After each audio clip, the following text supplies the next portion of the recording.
எந்த ஒரு body pain இல்லைனா வெயிட் லாஸ்க்கு இல்லைனா பெயின் ரிலீஃப்க்கு நீங்கள் பார்த்துட்ருக்கீங்க அப்படின்னா கண்டிப்பாக இந்த ரீலை சேவ் பண்ணி வச்சுக்கோங்க. கோயம்புத்தூரில் ஒரு தாய்லாண்ட் எப்படி இருக்குது? ஆமாங்க, ரேஸ் கோர்ஸில் ஈஸ்பாக்கு தான் நான் விசிட் பண்ணியிருந்தேன். தாய் ஸ்டைல்லையே ஸ்வஸ்திகான்னு சொல்லி நம்மளை வெல்கம் பண்ணி உள்ளே கூட்டிகிட்டு போகிறாங்க. போனதுமே வந்து பார்த்திங்கன்னா ராஜ மரியாதை தாங்க. உள்ளே போகும்போதே அவ்வளோ சூப்பர் ஃபீல் இருக்குது. ஃபுட் வாஷ் பண்ணுறாங்க. இந்த ஃபுட் வாஷ் எதுக்கு அப்படின்னா நம்ம ஸ்ட்ரெஸ்ஸை ரெடியூஸ் பண்ணி ஆன்சைட்டி எல்லாமே ரெடியூஸ் பண்ணி கொடுக்குது. நெக்ஸ்ட் வந்து பார்த்திங்கன்னா ஹைபிஸ்கஸ் டீ ப்ரொமோட் பண்ணுது நம்ம பிளட் சர்க்குலேஷனை.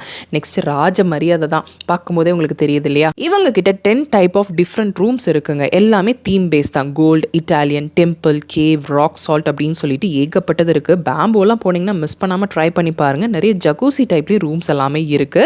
ஸோ இவங்க கிட்ட வந்து பார்த்தீங்கன்னா மசாஜஸும் 24 கைண்ட் ஆஃப் மசாஜஸ் இருக்கு. எல்லாமே வந்து பார்த்தீங்கன்னா பாடி பெயினுக்கு, ரிலாக்ஸேஷனுக்கு, வெயிட் லாஸ்க்கு, இன்னும் மஸ்குலர் பெயின் ரிலீஃப் எல்லாம் வேணும், இல்லை ஸ்போர்ட்ஸ் ரிலேட்டடாக உங்களுக்கு வந்து பார்த்தீங்கன்னா பெயின் இருக்குது அப்படின்னா கூட இங்கே எல்லாமே இந்த மாதிரி பண்ணிட்டு இருக்காங்க.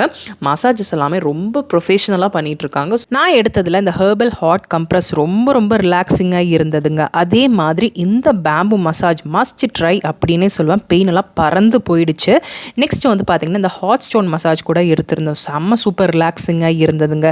நெக்ஸ்ட் வந்து பார்த்திங்கன்னா இந்த சவுண்ட் தெரப்பியோட ஃபினிஷ் பண்ணிக்கிட்டேன். அப் டு 50% ஆஃப் மெம்பர்ஷிப்ங்க. டீட்டெயில்ஸ் எல்லாம் டிஸ்கிரிப்ஷனில் இருக்குது, செக் பண்ணிக்கோங்க.